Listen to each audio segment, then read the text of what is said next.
The fact that you have even considered helping an infertile couple to start a family puts you in a very elite class of women, someone who goes above and beyond to help others.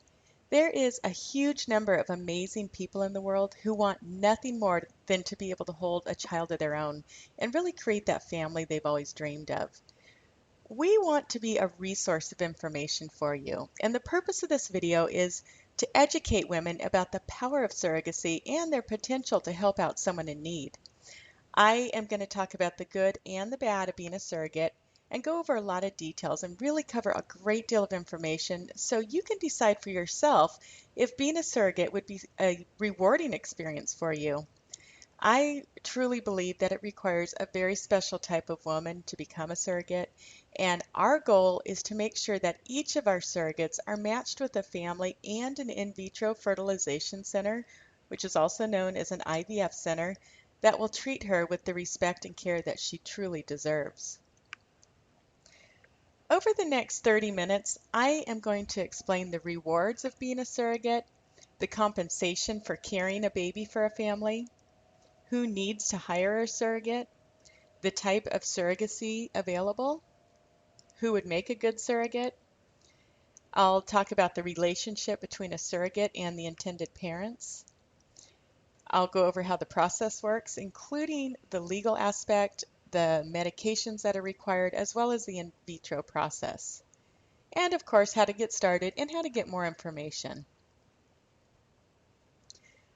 Let's start with talking about some of the rewards.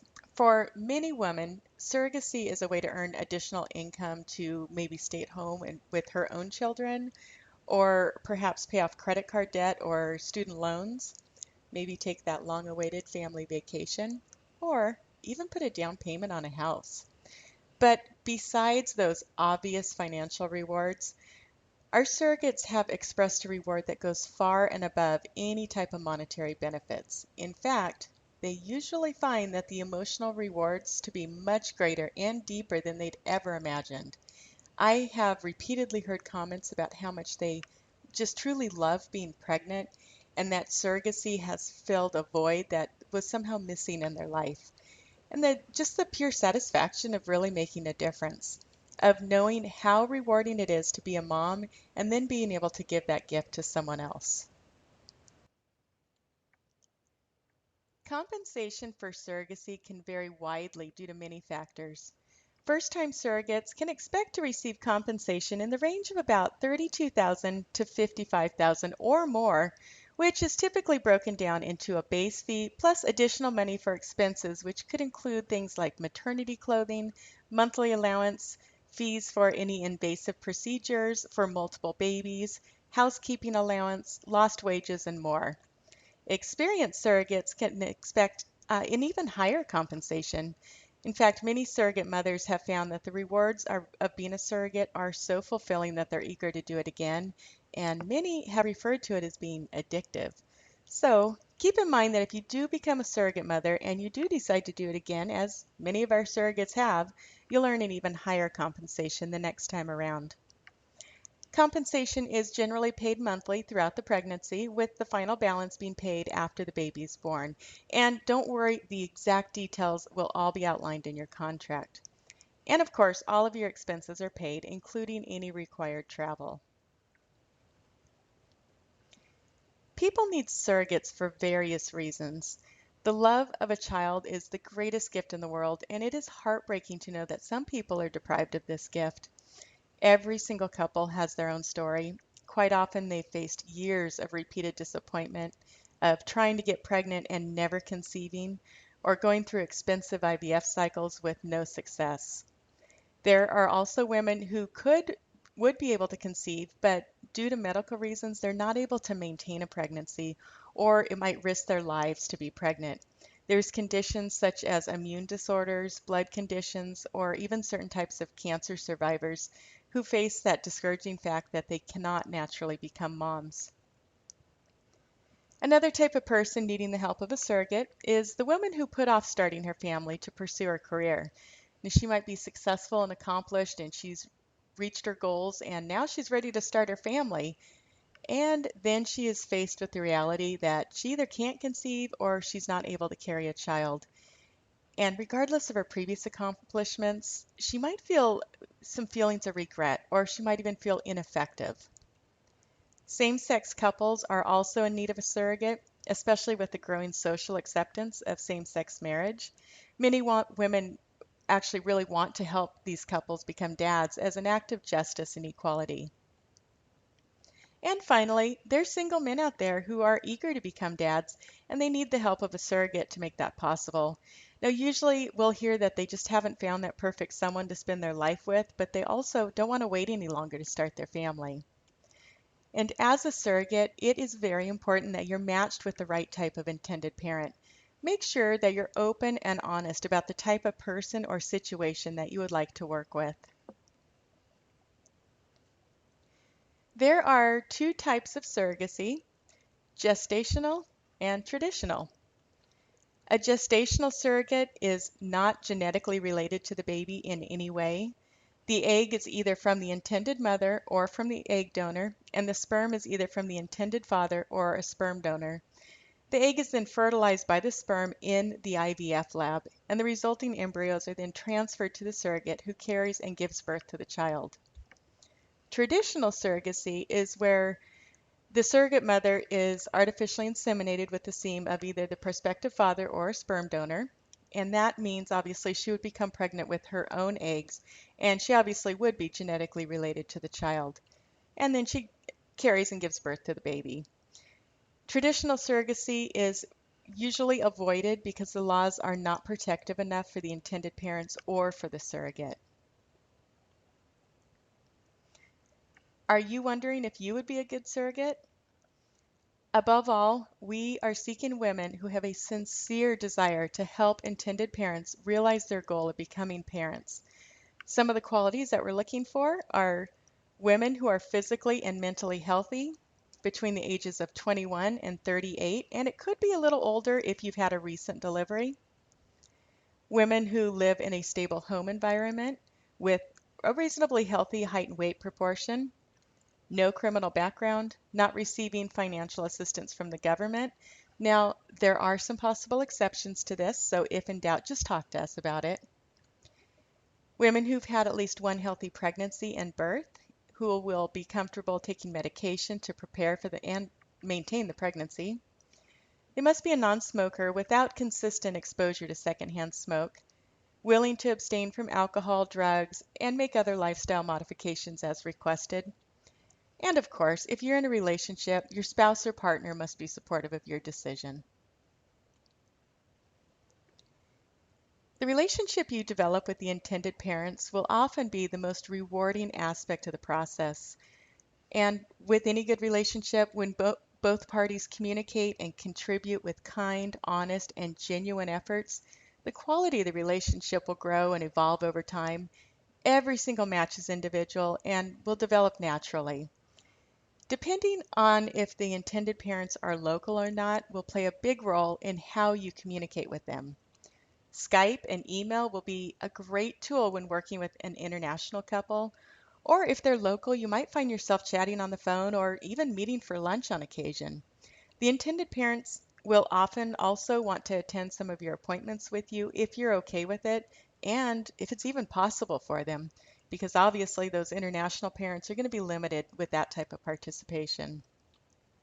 And of course, there are some intended parents who would rather have a more hands-off approach with minimal involvement or communication. And fortunately, there's some surrogates out there who would prefer this type of relationship as well. So above all, it's important to think about the type of relationship you would like to have with the intended parents ahead of time. And that way we're able to make the most appropriate match, and it's the most rewarding for everybody. There are basically 7 steps to the process: getting started, the screening process, matching you with the perfect intended parents, preparing you for fertility treatment, getting pregnant, the pregnancy and the delivery, and what life is like after the pregnancy and the surrogacy. Now, a lot of what I'm about to share with you is going to make sense, and some of it may not. I know there is a lot of information to cover, and it's going to feel overwhelming, but keep in mind that every step in the process is there for a reason. Right now, the news is full of sad reports of surrogacy stories that have gone wrong. So, all of these steps and all of these precautions I'm about to talk about are in place for a reason and for everybody's protection, the intended parents, the surrogate, and even the baby.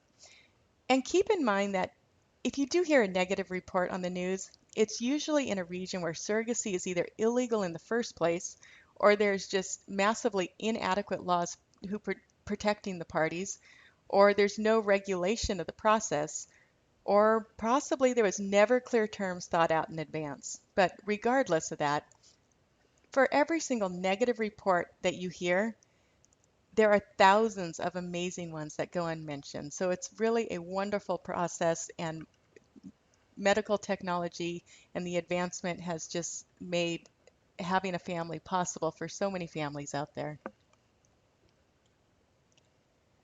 So, if after watching this video you would like to get more information and find out if you'll be a good surrogate, all you need to do is click on the button below, complete our quick intake form, and a surrogate coordinator will review your information and contact you to answer any questions and get to know you a little better. If it appears that you be a good match, you'll be asked to complete an application package. Now, the application package might feel a bit overwhelming because it goes into a lot of details and asks a lot of questions.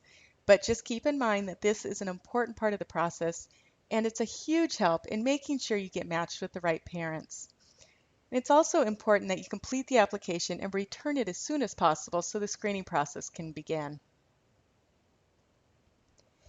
There are typically 4 steps involved in the screening process: medical records, a home visit, a psychological evaluation, and a background check.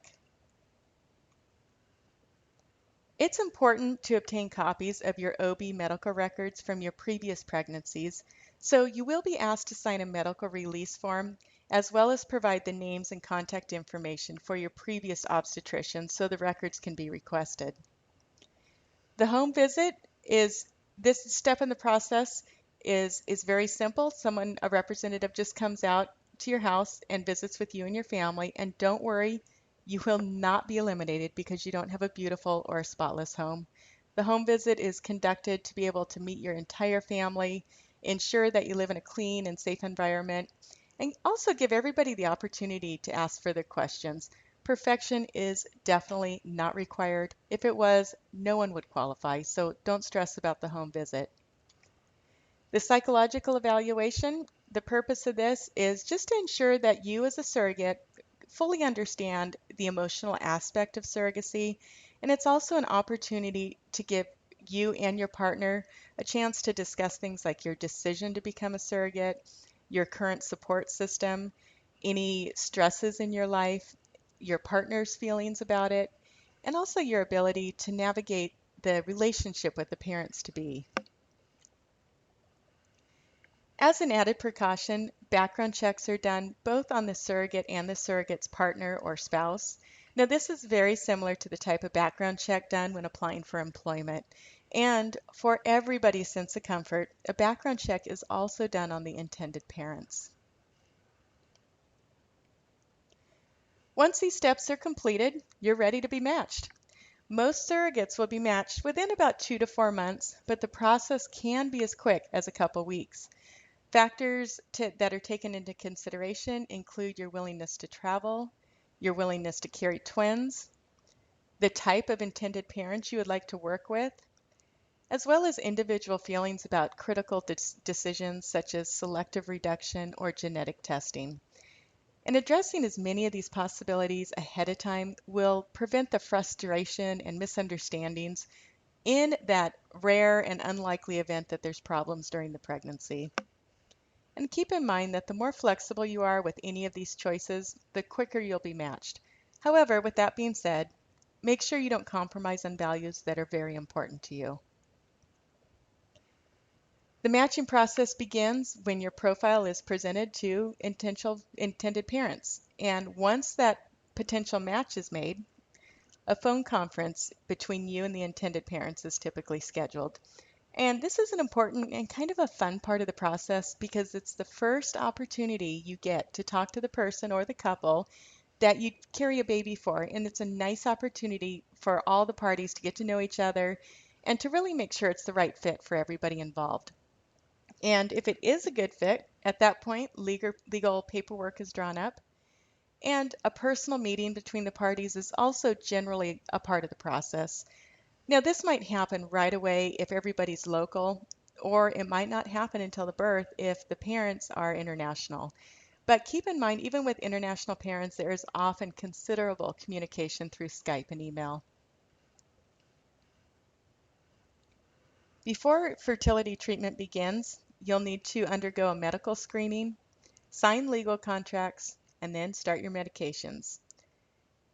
The medical screening is just to ensure that you're physically capable of undergoing the surrogacy process. There is no cost to you for this screening. Basically, you'll schedule an initial appointment with the doctor chosen by the intended parents, and a full medical evaluation will be done. And this usually includes a full physical, an ultrasound, an infectious disease screening, drug and nicotine screening, and any other testing that will determine your ability to carry the pregnancy. And keep in mind your sexual partner will also need to be screened for sexually transmitted diseases as well. Once all of the results come back from the screening, the doctor will determine if you're medically eligible to go forward with the process. And once you pass that step, legal contracts are drawn up. Your surrogacy coordinator will refer you to an attorney with expertise in third-party reproduction, and that attorney is going to go over the entire contract with you in great detail. This document will explain all of your rights, all of your obligations, your compensation, every aspect of what you have already agreed to for this surrogacy. And if you're married or living with a partner, that person will also need to sign this document as well. And of course, keep in mind your legal fees will be paid for by the intended parents. Getting pregnant by in vitro fertilization is obviously quite different than doing it the natural way. Each IVF center will have its own protocol on the type of medications used to stimulate your body so that it's prepared to receive the embryo, but I want to give you an overview of what you could typically expect. A daily injectable medication called Lupron is usually prescribed, and don't worry, it sounds way worse than it is. The needle is tiny. It's a little half-inch insulin type of needle, and the injection can be given either in your thigh, your lower stomach, or your upper arm. And when you're at the IVF center, a nurse or a doctor will teach you exactly how to administer this to yourself. And Lupron is not a fertility medication. Lupron down regulates your cycle so that you do not ovulate. And it's typically given for about 2 to 3 weeks. And some IVF centers will use a different form of Lupron that's given as a one-time injection. The next medication is usually estradiol, delestrogen, or estrogen, and it's used to thicken the uterus lining, and that prepares it for the implantation process. You'll need to follow your doctor's orders, and he'll explain exactly how and when to take the medications, and you'll continue this medication even after the transfer. There are 3 different forms of this hormone. There's oral tablets, there's the injection, or there's an adhesive patch, but most IVF physicians use the injectable form. Some surrogates have reported that medications will cause hot flushes, moodiness, headaches. However, we've also found that if surrogates lead active lives, they generally have fewer complaints and some have no side effects at all. During this phase, you will also most likely be asked to have a blood test as well as an ultrasound, which will help the doctor determine the thickness of your uterus lining. And once your lining is at the appropriate thickness, you'll be required to start some form of a progesterone. And this is to assist with and also to sustain the implantation and pregnancy. Progesterone is a hormone that we normally produce in our ovaries, but in a surrogacy, the additional supplement of progesterone is essential, and it convinces the body that it's pregnant until the body starts to produce the hormone on its own. The form of progesterone may be an oil-based intramuscular injection, or it could be a vaginal suppository, depending on your physician's instructions. And you'll start this medication about a week prior to your embryo transfer, and you'll continue it for about 10 weeks after the embryo transfer. Some of the side effects that I've heard of include fatigue, breast tenderness, and even some mild uterine cramping. And these side effects are all very similar to the side effects of actually being pregnant. Now, I know that the medication part of the process sounds scary and overwhelming. The IVF Center will work with you and walk you through all of the details and make sure you understand and you're comfortable with every aspect of it. You will get pregnant through a process called the embryo transfer. The embryo transfer procedure will be performed about 2 to 6 days after the eggs have been retrieved and fertilized.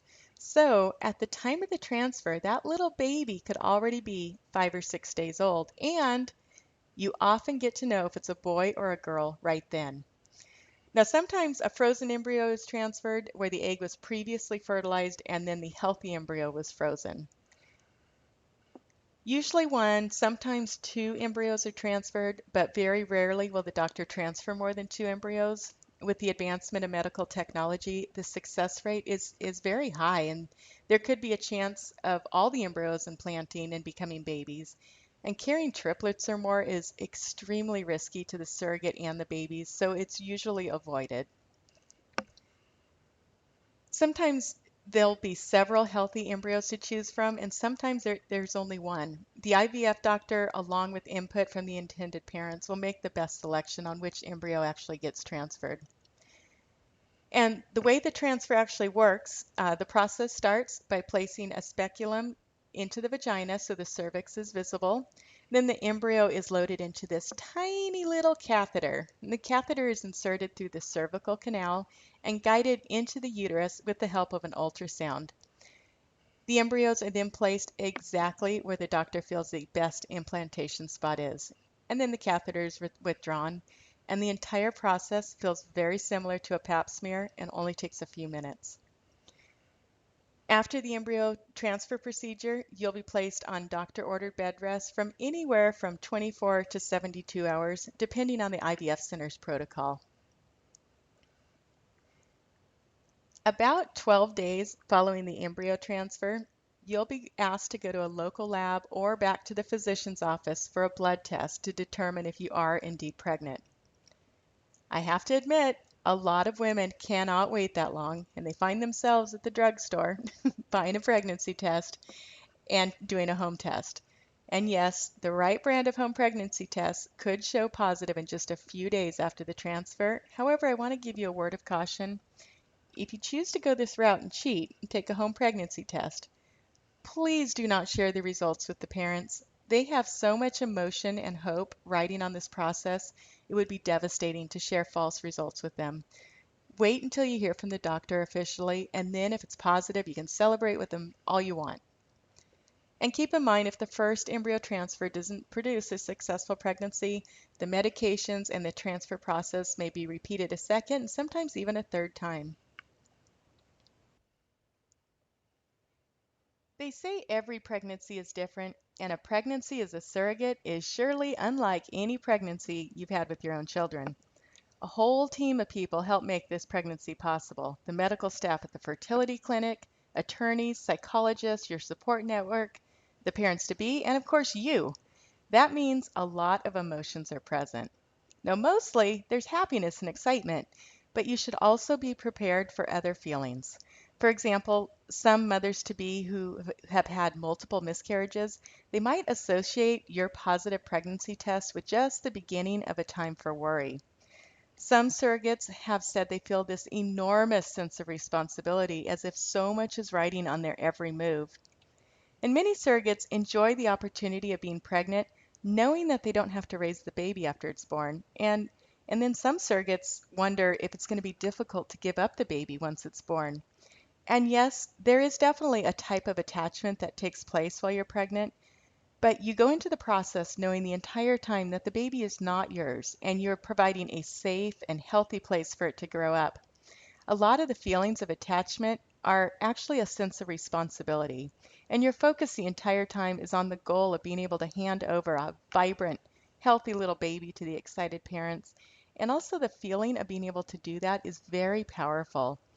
Honestly, the relationship with the intended parents is often what's missed the most.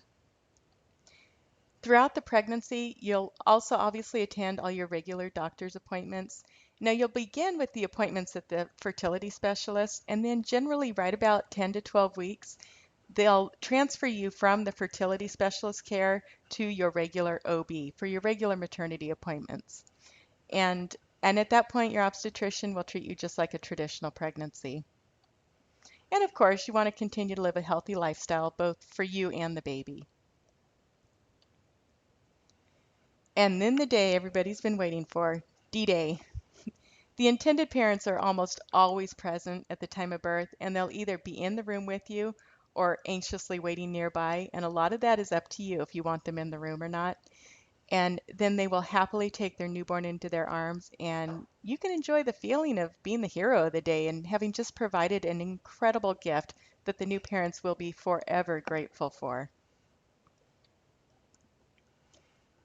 At this point, you've been the center of attention for the parents to be for the last 9 months, but now they're turning their focus to their little baby, and the relationship between you, the parents, and the child certainly changes after delivery.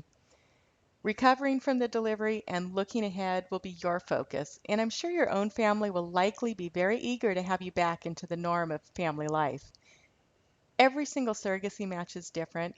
Sometimes the two families become very close and they stay close, or you might just receive occasional updates about the child.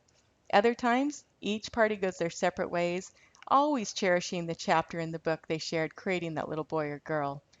But whatever life is like after delivery, I'm sure you'll never forget the magnitude of the gift you've given, and maybe you'll even return to be a surrogate again.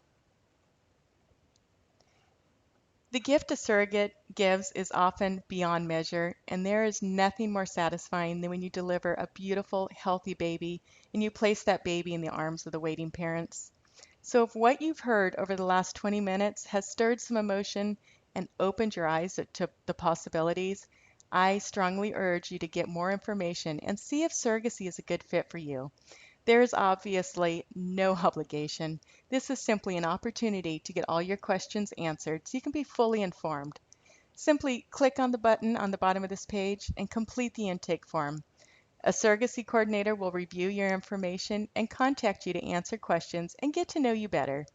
If it appears that you'd be a good match and you would like to move forward with the process, you'll be asked to complete an application package and submit photos. Like I mentioned at the beginning of the video, the application package might feel overwhelming, but don't underestimate its importance. It will be a huge help in making sure you're matched with the right parents. Once you receive the application, it is really important that you complete it and return it as quickly as possible so the process can begin. We want to be a resource of information for you. I encourage you to follow us on Facebook, where we have a community of women and continuously post news updates and advice for surrogate mothers. And please remember that every surrogate, every intended parent, and every case and situation is different. I wanted the information in this video to give you a good overview of the process. I hope you found this information to be valuable, and I urge you to click on the button on this page and get more information. We truly look forward to speaking with you, and please share this video with anyone else who is interested in learning more about the surrogacy process.